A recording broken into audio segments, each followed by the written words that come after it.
What is going on, movie lovers, and welcome back to the 5 on It podcast. I am Sir Fraser. I am Francisco. And I'm Sir Fraser. On today's episode, we are reviewing Scary Movie 2, the 2001 horror parody classic. I would say like these two movies, the Scary Movie is now into that kind of classic type of realm a little bit. But with Scary Movie 6, sweeping the nation right now and just getting released, we decided to take it back to where it started to review Scary Movie 2, which I feel like is the better of the two spoof films. But Sir Fraser, tell the people about, I forgot to talk about, hit that subscribe button. Yeah, hit that subscribe button, drop a like, a comment, share below what is some of your favorite, not only comedies, but some of your favorite spoof comedies as well. Now, Sir Fraser, tell the people about Scary Movie 2. Man, this is, like you said, the second installation on the Scary Movie franchise, directed by the legendary Keenen Ivory Wayans and starring a few of the two of the brothers of the legendary Wayans family, Shawn and Marlon Wayans, who were also writers. Shout out to them on the writing credits. This movie also stars Regina Hall, Anna Faris, and Christopher Kennedy, as well as James Woods, Tim Curry, Tori Spelling, and Chris Elliot. Man, it was so funny just rewatching this, because I remember you proposed that we review this one. Mm-hmm. I remember seeing this in the mall at Lloyd Center as a teenager, and I just this movie is it just takes me back to that time, around this time where you had these similar kind of movies. Not too long after this, was it not another teen movie came out with Chris Evans, parodying a lot of just great movies from that time, that era of American Pie. It's just a wild time. Dude, I remember like when I first saw, like, obviously we're doing Scary Movie 2, but when the first Scary Movie came out, I'm a big horror fan. I know you're a horror fan as well, but seeing the trailer for the first time, I was like, is this real or is this like some fake trailer? And to know that it was actually a real movie, like, I enjoyed the first Scary Movie. When I first watched it, I thought it was actually like pretty funny. Was it? Exactly. You get the classic. But honestly, like, when I look back at the Scary Movie franchise, I quote, or I remember the scenes mainly from the second one, whether it's like the pie scene or the back and forth between David Cross and Chris Elliott's what's his name, like the caretaker. I was called. I'm not sure what his. I can't bring up the cast list. Handyman. Their back and forth between the two is honestly like such a highlight, and it still holds up, like, still hilarious. But I just remember like watching like some of these trailers when it very first came out, thinking like, is this real? Is this a real movie? But I feel like they knocked it out the park really well with the first Scary Movie, and to realize that they did even better a job, and probably created the better film. I think it got more reviews, or not more reviews, but better reviews. I'm not sure about it did really well in the box office. I'm not sure if it outperformed the first one or not. I haven't brought that up, but it's just like the film honestly still holds up relatively. And you should stay to the end, because I'll give you a quick review of Scary Movie 6 since I just saw it recently. But watching these movies back to back, I feel like they still hold up. It's a proper trilogy, at least with those three films. You could forget 3, 4, and 5. Just go 1, 2, and 6, and it fits seamlessly. The characters still hold up, and honestly, like, the jokes are still solid. Like, I'm not busting a gut laughing, like keeling over like I would maybe watching a Superbad or a Wedding Crashers, A Life, Coming to America, some of like those classic comedies that I hold as like a tier 1. But rewatching this film, I just have like a smile on my face, just like I said, like whether it's the Nike commercial spoof or Chris Elliott's character, like the caretaker sniffing the underwear, or preparing the turkey. There's still so many moments in this film that still hold up for me. This movie, it definitely is it takes, like I said, I feel like I'm re-entering like a time capsule and going back to the early aughts. It was an iconic movie. It took a lot of inspiration from classic horror tropes and just amped it up. Whether it's the poltergeist scene with Ray and the clown, super unsettling. Oh, yeah. He's like, Uncle Ray Ray? And when the when the clown is, he's like, get your finger out of there. When he's crawling out and you see the dick come out and wrap around the clown's neck, yo, that shit is ridiculous. That might be my favorite scene of the whole movie. This movie is like it's just so outrageous, man. It is like a really funny. It is. There's parts of it that are very fun, but one of the things that I do, just kind of returning to this genre of comedy, with the spoofs, it's not, or the parodies, it's not typically like. It doesn't age as well for me. I'll just gonna put that out there now. It's gonna impact my score for sure. And it's just interesting kind of thing for, like, we were talking about off mic. Like, for me, when I think about the comedy that does age well, and it's not that this, it's like, oh, well, it feels dated. We talked about Boomerang. We've talked about House Party. We've talked about Life.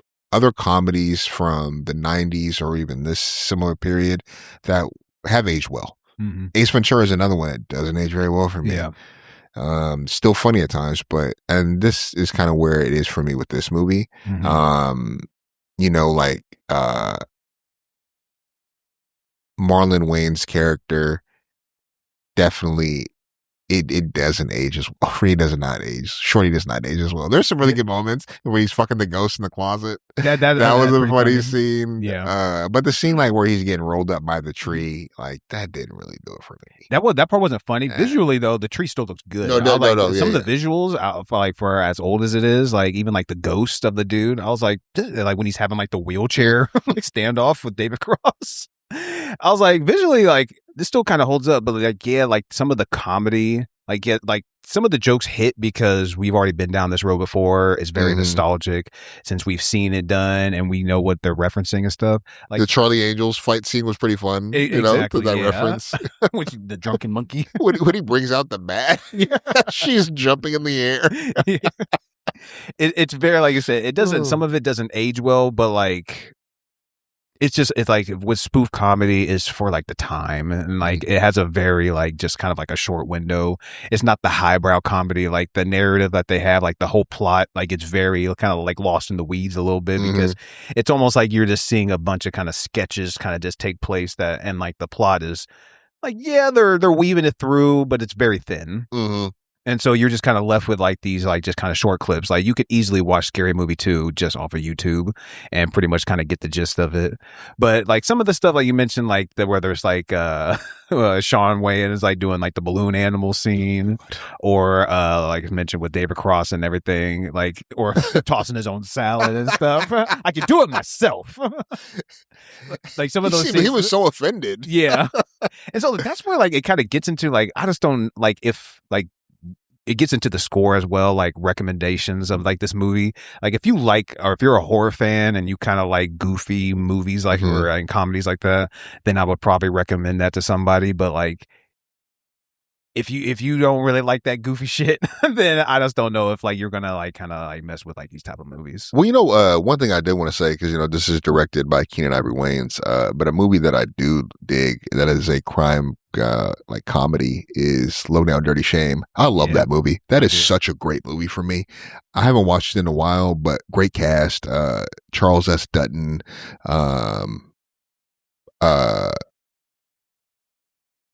Who else is in it? Hold on, you said Low Down Dirty Shame, right? Yeah. Who else am I? Is it Jada Pinkett? Yeah. Jada Pinkett is in there. But yeah, that's. And what's her name's in there? Like, she Bombshell.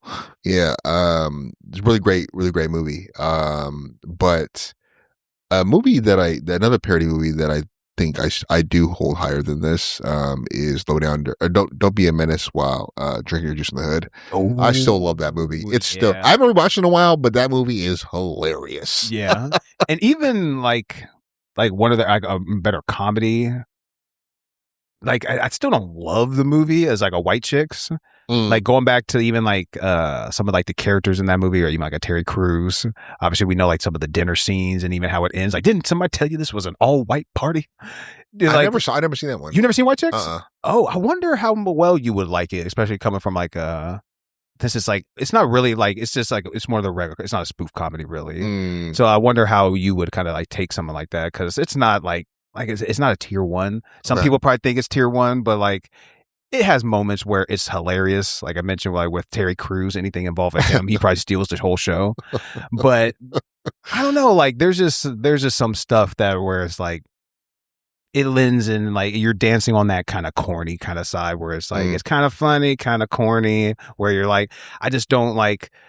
Like I like the Wayans and like the family and like In Living Color, like some of that stuff was just like way funnier to me. But like when you get into some of like their movies, where there's like even like I guess not really I suppose Marlon Wayans, like The Haunted House, or what was like another one that he did? There was something else where it's like I don't know. It's just there's too much that lends into like that corny side to the actual funny side, and I feel like that's where you get with some of these spoof comedies. Yeah, and I think there's just I go back to what we talked about off camera or off mic. I'm just when I have like a ranking of like my favorite kind of comedies, this is just parody is just not high on that list. I like coming of age comedies.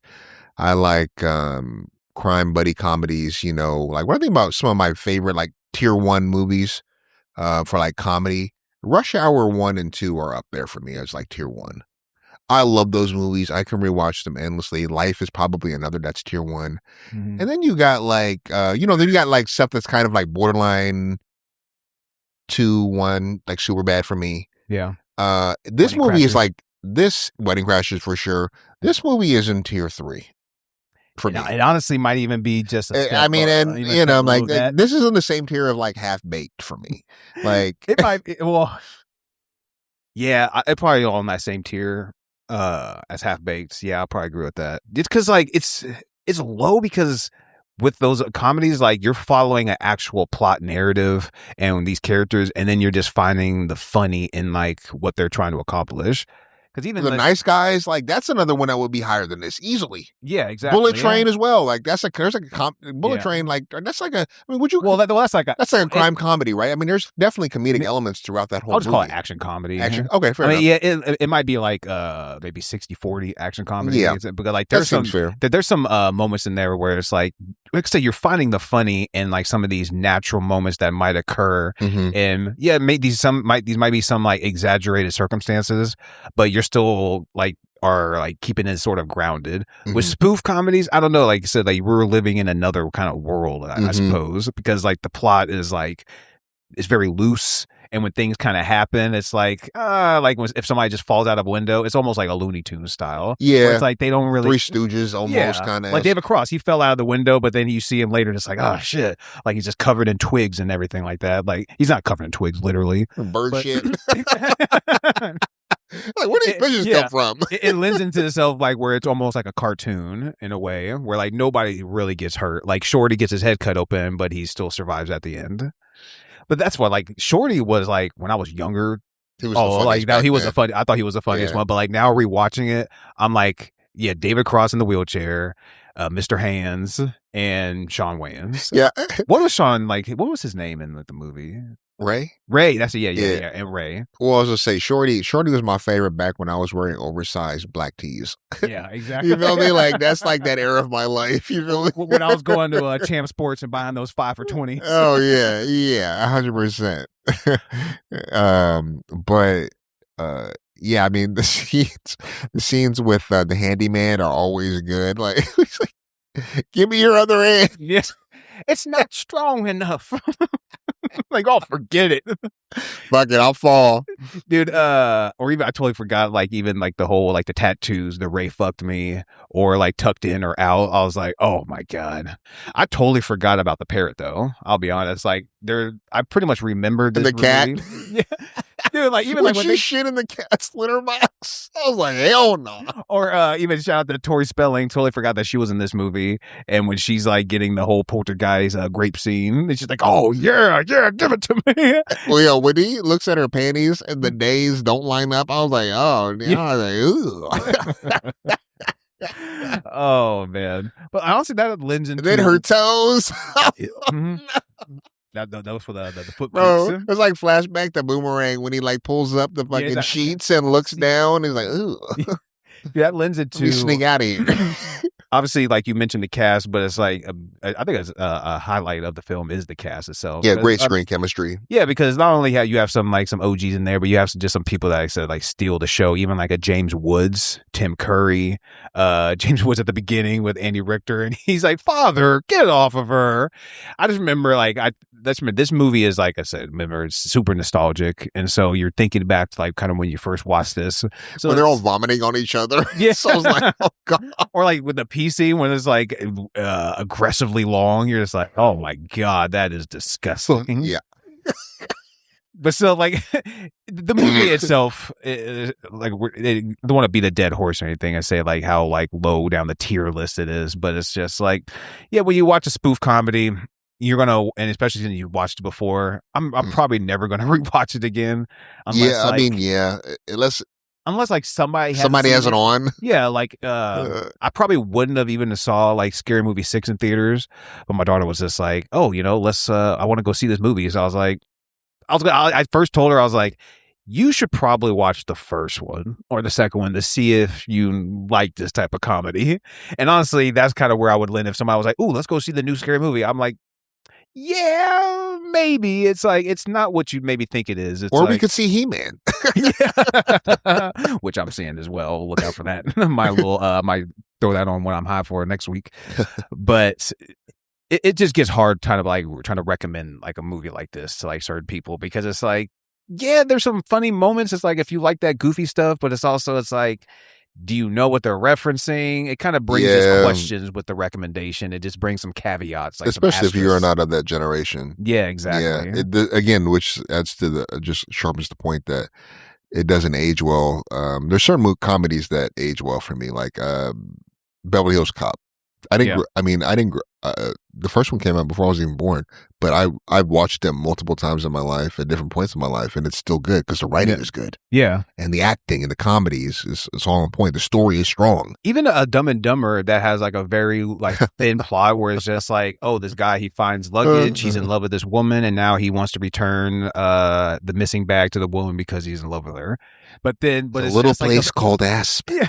And the funny stuff is like, where are these? What's going to encounter with these characters along their journey? Or even Planes, Trains, and Automobiles. I haven't seen that one, but I love that movie. It's I think people kind of call it almost like a Thanksgiving type movie because I think Steve Martin is trying to get home for Thanksgiving, and like when John Candy and them are laying in the bed, and he's just like, he's like, dude, where's your other hand? It's like, my other hand is in between these two pillows.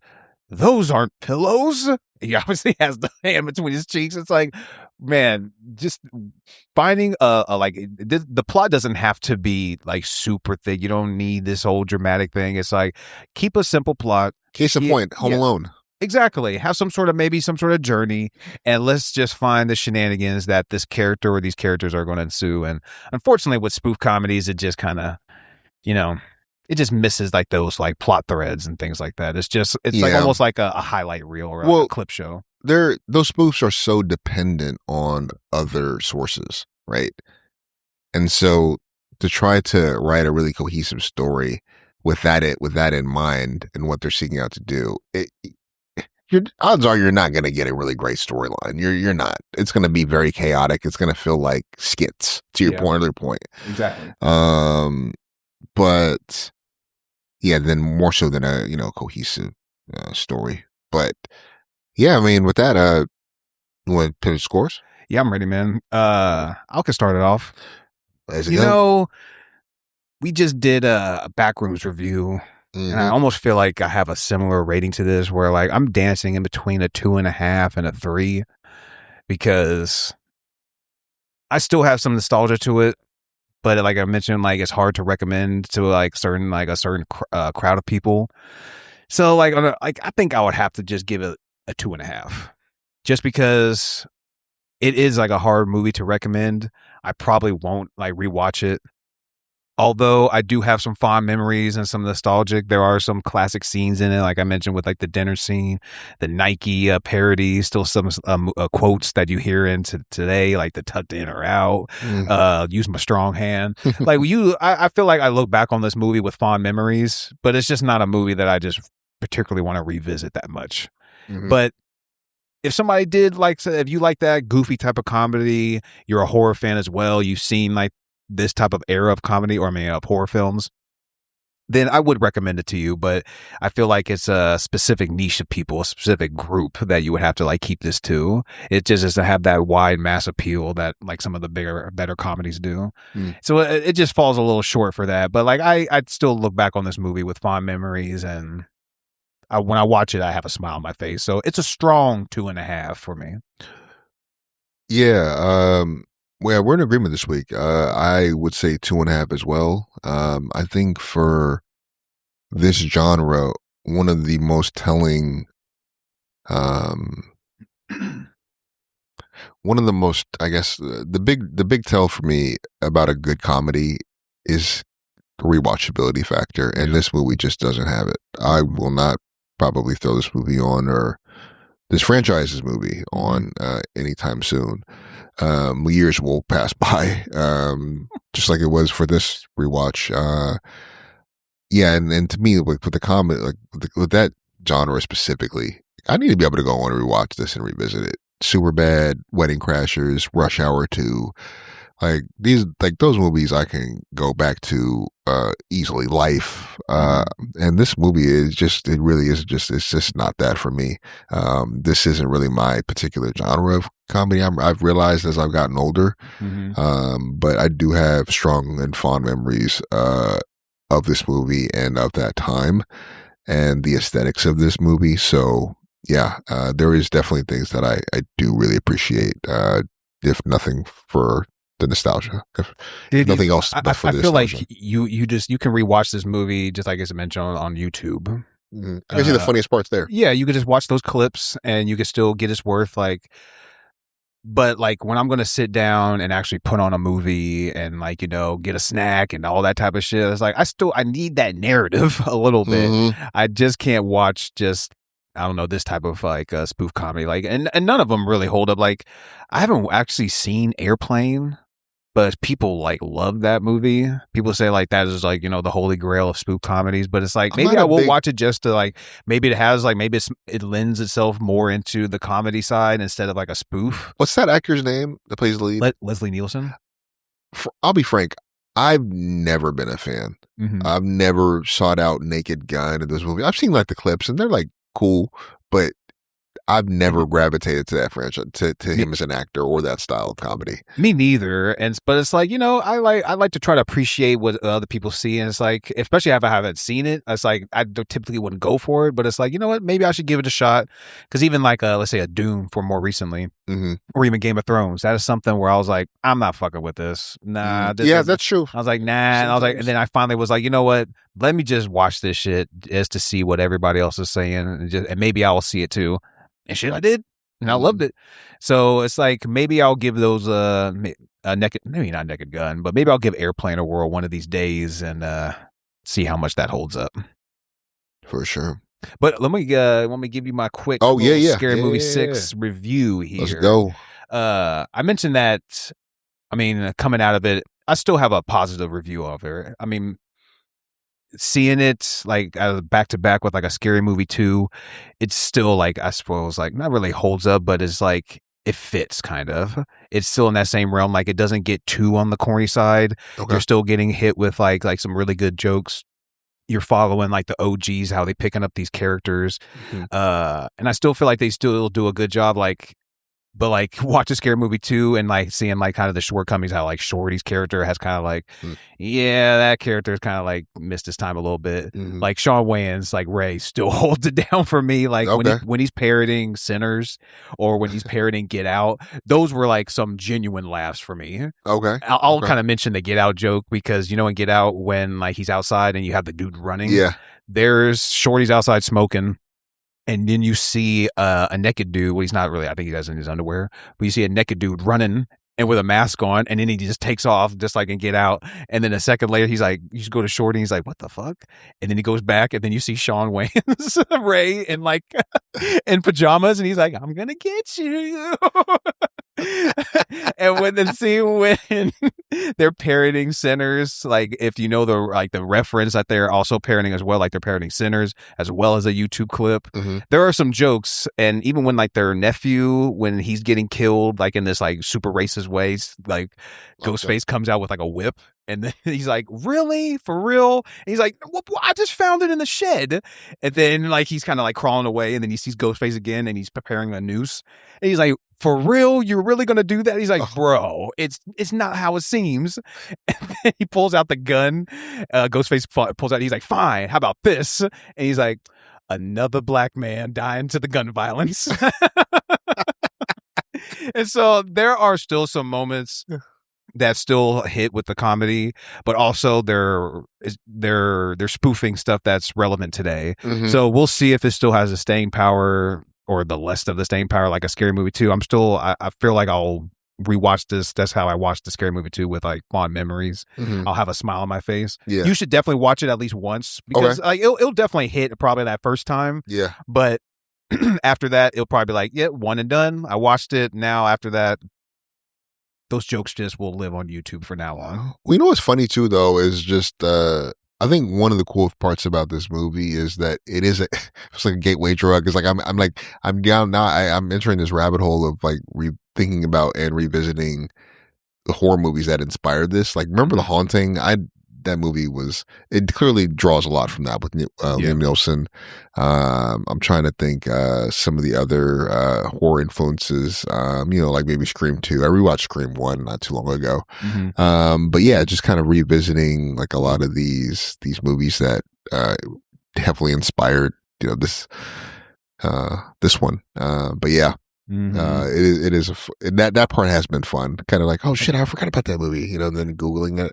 And thinking about this movie too, I kind of wish, and watching 6 as well as 2. You mentioned Keenen Ivory directed the first 2. I kind of wish he would have directed this last one, because I feel like there's just some sort of, I guess it's that Wayans magic that maybe have missed a little bit. But overall, it was an entertaining movie. I could see the theater was like losing their mind. I mean, I was definitely having my moments where I was definitely laughing out loud and like getting with it, but there were some people that were losing their shit. I was like, is it really that funny? I'm like, all right, whatever. But to each their own. But overall, a solid film, I feel like, in the scary movie world. So if you're a scary movie fan, definitely check it out, and you'll be pleased. All right, there you have it. That's the review for Scary Movie 6 as well. But thank you for joining us. Stay tuned. We'll catch y'all next week. Peace.